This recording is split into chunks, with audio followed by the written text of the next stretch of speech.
Bien, maintenant, on va passer à la deuxième partie. Rappel très rapide, on est maintenant dans la section distribution continue et on va s'attarder au code du livre, là, je rappelle, de euh, Ronald T. Knussel, Math for Deep Learning. Alors, j'ai altéré le code parce qu'il y a beaucoup d'éléments qu'il faut saisir avant de... il y a des subtilités dans le code, donc je le modifie pour aller dans le détail. C'est pas forcément nécessaire d'aller dans autant de détails, je vous avoue, à chaque fois, mais je crois que les éléments qu'on doit voir impliquent là, certains éléments là, que j'espère vont vous être utiles. Alors, on va passer à travers ça. Première chose, on importe NumPy et matplotlib.pylab as plt. Alors ici, j'ai réduit les valeurs du GitHub qui était à, je pense, 1 million pour N, et B, je pense que c'était quelque chose comme 100. Donc, ça, c'est juste déclaration de variables qui vont s'altérer à l'intérieur des différents éléments. Donc, un survol très très haut. Là, ici, on a la distribution normale qu'on va voir dans un instant. Je vais le mettre en commentaire. Il y a aussi la distribution gamma et éventuellement la distribution bêta. Et ici, il y a aussi les représentations visuelles que je vais enlever pour l'instant. On va se concentrer vraiment sur le code des premières lignes. Alors, ce qu'on fait, bon, déclaration de ces variables-là. Ici, x est égal à np.arrange. Alors, c'est juste un axe des x qu'on va construire là, selon les termes de b. Donc, ça pourrait être, si c'est 10, ben, ça va être 0, 1, 2, 3, 4, 5, 6, 7, 8, 9. Alors, je prends pas vraiment la nécessité de vous expliquer plus en détail ça. On va regarder, premièrement, la distribution uniforme. La distribution uniforme, c'est avoir... faire recours au hasard complet, en fait. C'est aussi simple que ça. T est égal à np.random.rand. On va générer un chiffre aléatoire en fonction de 10 expériences. Donc, on va tout de suite voir ce que ça donne. Ça devrait créer voilà, une séquence de 10 éléments basés entre 0 et 1, 10 fois. Aussi simple que ça. Prochain élément. On voit U est égal à np.histogramme. Dans histogramme, ça vient, et là je fais référence à la documentation, ça vient de comment on peut construire un histogramme à partir des paramètres qui sont ici suggérés. C'est un appel à une fonction. Je rappelle aussi que l'histogramme, on en avait vu dans le premier chapitre, c'est une manière là, de représenter visuellement des points. Et dans le cas d'histogramme, c'est qu'on crée ces espèces de... Eux, ils vont appeler ça des bins, ces colonnes-là, vont être calculés en fonction d'un ensemble donné, d'un array qui va être donné à l'intérieur de cette fonction-là. Alors, on crée ça avec un bins de dimension 1. Attention aux bins, parce que c'est pas 1, mais c'est 0, 1. On commence toujours à 0. Contrairement à l'autre variable en haut, 10, où est-ce que c'est vraiment, ça débute à 1. Petite subtilité, mais ça peut être fâcheux si vous comprenez pas pourquoi vous avez le nombre de valeurs que vous avez. Le 0, je vais l'enlever pour vous permettre de voir ce que ça veut dire. Ça va faire plus de sens dans un instant. Alors, oui, il faut que j'enlève aussi. Ici, ça va générer une erreur sinon. Voilà. J'ai peut-être d'autres éléments que je dois enlever comme ça. Bon, j'espère que j'ai pas fait d'autres erreurs. Possiblement, oui. J'ai enlevé le graphique. Voilà. Donc là, ça devrait être correct. On a 10 éléments avec cette chose-là ici, le phrasé qui est là, qui est en deux sections. Vous voyez la petite virgule ici? Donc ça, c'est 0, et ça ici, c'est 1. Donc ça, c'est les limites, et ça, c'est dans le fond, la représentation des colonnes, comment elle est distribuée. On a 1, 0, parce qu'on a demandé un 1. Si je fais 0 comme ça ici, on devrait avoir, dans le fond, juste une valeur. Je pense même qu'il n'accepte pas le 0, donc je pense que c'est le minimum 1. Mais ici, on devrait pouvoir voir les 3 valeurs qui vont se présenter. En fait, c'est toujours, pardon, c'est 2 valeurs. J'ai fait la même erreur, c'est 2 moins la valeur. Donc, c'est un peu spécial là, parce qu'il faut faire attention que ce petit truc-là, comment la colonne débute à 0, 1, mais en réalité aussi, il faut tenir compte de la variable, va comprendre que c'est une valeur. Donc, on peut pas aller plus bas que 1. Alors, c'est pour ça qu'on a, ici, on a une valeur 2. mais en réalité, il va commencer à 0, 1, 2 du côté de la division, mais dans le contenu, il va être à 2. Donc ça, j'espère que c'est un peu plus clair, là. Donc si on fait 3, on devrait apparaître le 4 d'un côté et 3 de l'autre. Donc ici, on a 3 valeurs ici on a 4. Donc 0, 1, 2, 3, 4, mais ici, à l'intérieur du array, on considère que c'est 3. Et le 0 qui est ici, ben en fait, c'est pour cette utilisation-là. De juste prendre la section qui est là, 5, 2, 3. Donc on oublie la partie de droite, mais ça revient à cette espèce là, de distribution-là de bins. Et si on fait un graphique maintenant, on a les valeurs qui sont là. Et on a aussi... Oui, attention avec cette manière-là de présenter, les chiffres sont pas devenus supérieurs, c'est juste qu'il y a un exposant, moins 1 pour faciliter la lecture. Donc on a les 3 éléments 2, 5, 3, et je vais activer aussi la représentation visuelle, parce que j'ai enlevé seulement une ligne. Donc là, ça va donner une autre séquence aléatoire, et ça donne cette espèce de truc-là, qui est un peu bizarre pour l'instant. Voilà, ça c'est plus ça, il y avait un artefact. Je vais en lancer un autre au hasard. Donc on a vraiment juste ces espèces de petits trucs, petites représentations très simples, parce qu'on a des bins qui sont vraiment comme segmentés, là, si les données sont pas suffisantes. Par contre, si je commence à augmenter, là ça devrait plus dégager quelque chose de plus proche du hasard. Donc ici, on voit, là on commence à avoir des espèces de formes étranges qui sont beaucoup plus représentatives du hasard complet. Et là, je vais arrêter d'imprimer les valeurs pour me permettre d'aller beaucoup plus haut. Donc là, on rentre 10 000. Et là, on voit ici comment ça commence à se présenter. On peut pas dégager de tendance. Il y a pas, c'est le hasard. Donc, il y a vraiment pas, c'est impossible de voir quoi que ce soit à ce niveau-là. Et après, il y avait un truc que j'avais oublié, c'était dans le fond, la redistribution sur le somme.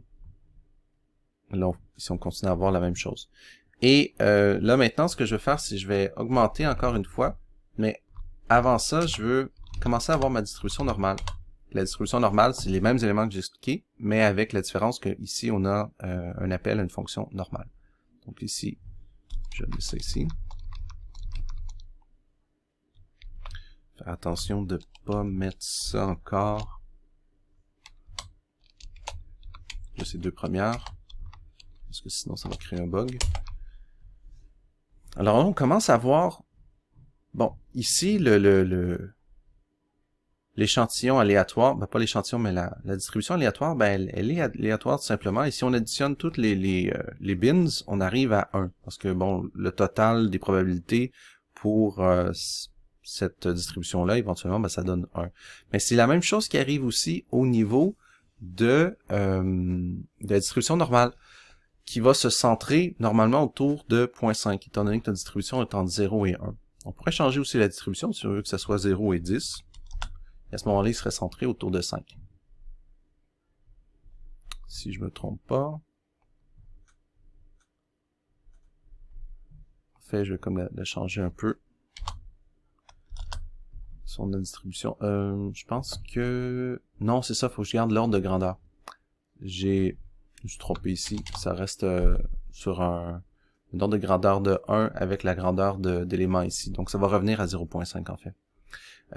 Parce que j'ai la manière quand j'ai distribué mon élément de B ici. Parce qu'il va forcément se réajuster, en fait. Donc c'est un peu ça l'élément là que j'avais pas pensé. Faudrait que je mette sur une autre base. Avec des dimensions plus petites, mais au final, j'arriverai pas à... Ça va toujours être une distribution normale basée autour de 5. Je peux pas changer mon... pas de cette manière-là, je pourrais changer mon centre. Alors, ici, ben, je vais lancer les autres aussi. Comme ça. Et, bon, je vais les voir aussi. Boum, voilà. Donc, il y a une chose que j'ai pas aimé. Ouais, j'ai sauté une ligne. Voilà. Donc ici, on retrouve de manière beaucoup plus, si on veut, moins fine, plus brute, ce type d'ensemble-là. Parce que ici, mon n est beaucoup plus petit que qu'est-ce qu'il y a dans le livre. Mais l'idée quand même, c'est de vous présenter, comme dans le livre, comment est-ce qu'on arrive à cette espèce de truc-là. C'est en augmentant, dans le fond, le nombre d'expériences pour éventuellement arriver à ce résultat-là qu'on peut voir avec le bêta, la gamma et la distribution normale qui oscille éventuellement. Alors, tout ça, à quoi ça sert dans le contexte d'intelligence artificielle? Alors, ça va servir lorsque on va avoir des distributions continues, comme par exemple avec des distributions avec du temps. Ça va servir dans différents secteurs, notamment apprentissage machine, le deep learning, l'apprentissage par renforcement, où est-ce que on doit avoir le concept de probabilité. Les probabilités, dans ce cas-là, continues, ça peut être utile pour un peu moins pour les données en tant que telles, directement. Ça peut l'être pour l'analyse, mais c'est quelque chose qui devient quand même assez utile quand on met dans une mise en application, par exemple, lorsqu'on veut utiliser les probabilités pour discriminer des variables. Alors, on pourrait avoir on peut voir ça comme une forme de filtre, si on veut. On va regarder ça plus en détail dans les chapitres ultérieurs, mais gardez à l'esprit ces distributions-là. Parce que la distribution normale il y a d'autres options que la distribution normale, comme la bêta, la gamma et toutes les altérations de ceux-là, pour en fait être en mesure d'avoir un entraînement qui est plus approprié selon la nature des données. Alors, je laisse ça comme ça, mais ça reste quand même un élément qui va être utile. Faut avoir idée de d'où ça vient. Maintenant, vous le savez. Est-ce que c'est une raison pour plonger plus profondément dans la connaissance de ça? Peut-être que oui, peut-être que non, à vous de voir. Mais au moins, vous savez, lorsque on parle de distribution continue, comment elles sont générées, d'où elles viennent, comment est-ce que vous-même vous pouvez en générer, comment est-ce que vous pouvez aller lire la documentation aussi au niveau là, de NumPy pour en fait avoir une idée là, des paramètres là, qui sont associés. On va maintenant aller dans le théorème central limite. Bien, le théorème central limite, il y a aussi, on voit les autres noms donc, qui sont associés. Donc là, je prends un élément de Wikipédia. Ce théorème-là, en probabilité, il est important, mais dans le contexte de l'intelligence artificielle, encore là, ça revient au point que j'avais énuméré précédemment. Les données sont rarement en lien avec ce théorème-là. J'explique pourquoi. C'est quand on regarde dans le fond, l'explication, on voit que je vais lire puis je vais commenter. Alors, théorème central limite établit la convergence en loi de la somme d'une suite de variables aléatoires vers la loi normale. Intuitivement, ce résultat affirme qu'une somme de variables aléatoires indépendantes est identiquement distribuée tant, le plus souvent, vers une variable aléatoire gaussienne. Alors, ici, ce qu'il faut retenir de ça, c'est variable aléatoire indépendante et identiquement distribuée. Alors ça force la réflexion sur les données que vous allez utiliser pour l'intelligence artificielle. Mon expérience, ça arrive pas souvent qu'elles sont aléatoires et indépendantes. Un exemple de qu'est-ce que c'est aléatoire indépendant, c'est par exemple lorsque vous, puis je pense que c'est l'exemple du livre qui est donné aussi comme ça, c'est le tirer pile ou face ou des jeux de dés. C'est aléatoire et c'est indépendant, normalement. Par contre, les dés peuvent être truqués, il peut avoir une tendance à aller d'une probabilité un peu plus... au lieu d'avoir une probabilité parfaite, ils peuvent être altérés, mais ça reste que elles sont les expériences, chacune des probabilités sont indépendantes. Et ce qui arrive dans les variables, c'est que ce côté-là indépendant, il y a en fait plusieurs variables qui sont très fortement en relation. Et ces relations-là, ils sont pas toujours facilement perceptibles. Il faut faire des tests de corrélation entre les variables pour déterminer à quel point elles sont indépendantes ou non. Mais avant d'y arriver et avant de commencer à appliquer ce théorème-là, il faut s'assurer que ce type de données-là répond à ce profil-là. Et c'est pourquoi, dans ce cas-là, l'aléatoire indépendant, c'est pas nécessairement une réalité au niveau de l'analyse. Ça existe, mais c'est pas, disons, l'élément qui va arriver le plus souvent. Alors c'est pour ça qu'on peut le mettre un peu de côté pour la phase, disons, d'analyse. Les points que j'ai nommés précédemment sur l'autre section s'appliquent par contre, hein, lorsqu'on a besoin d'avoir des outils où est-ce que des probabilités dans les 3 éléments que j'avais nommés, ça reste applicable. Il y a aussi la question de l'hypothèse. Alors ça devient, en fait, c'est intéressant et on va revenir sur ce point-là, sur les tests d'hypothèse, où est-ce qu'on va utiliser ces concepts-là de théorème central limite, ou en fait peut-être pas de manière explicite, mais c'est en lien. Donc à ce niveau-là, oui, pour les hypothèses, ça va être quelque chose qu'on peut utiliser. Mais sinon, c'est vraiment à l'intérieur là, vraiment de la quantité de connaissances qu'il faut passer à travers. C'est un truc qu'il faut avoir une idée, mais sans nécessairement aller dans le détail. Mais sachez au moins que ça existe, que c'est applicable lorsqu'il y a des variables aléatoires indépendantes. Puis, dans les grandes lignes, ben en fait, j'ai trouvé une vidéo que je vais mettre en description, juste ici, et qui explique vraiment de manière comme, en fait, ultra simple, sans vraiment beaucoup d'équations, parce que ça peut devenir quand même assez lourd au niveau quand on travaille comme avec la notion d'espérance, avec le nom, les variances aussi, et comment est-ce que le calcul est fait pour en fait arriver à cette courbe-là gaussienne. Ça peut vraiment déborder comme largement du cadre du livre là, qui est présenté par Monsieur Knossel. Alors, pour ça, le vidéo qui est là, très facile d'accès, et présente un peu un concept là, très haut niveau, et je pense que c'est suffisant pour survivre un peu par la suite. Sachez par contre que ça peut partir là vraiment en ultra détail au point de vue mathématique. Même la page Wikipédia, elle est très comme vide par rapport à jusqu'où on peut aller au niveau des maths. Il y a du calcul différentiel, il y a du calcul par rapport aux écarts types, la variance comme je l'ai dit, l'espérance, puis après même il y a du calcul de densité, parce qu'on regarde dans le fond un élément de densité sous la courbe. Ce qui m'amène peut-être aussi à revenir sur la vidéo, la partie précédente. J'ai complètement passé à côté de la question de densité. Mais on va revoir ça plus loin, peut-être aussi même en ajout pour des vidéos là, en lien avec l'apprentissage par renforcement, où cette question-là de densité revient à certains points. Alors voilà, c'était cette section-ci. Je prépare le dernier point sur le théorème de Bayes, ou Bayes, j'ai encore aucune idée comment le prononcer. Et puis voilà, il n'y aura pas une 4e partie. J'y ai pensé éventuellement pour diviser en 2 ce théorème-là, mais finalement je vais me concentrer sur ce théorème-là avec le livre, oui, mais je vais sortir du théorème de Bayes et je vais aller vous présenter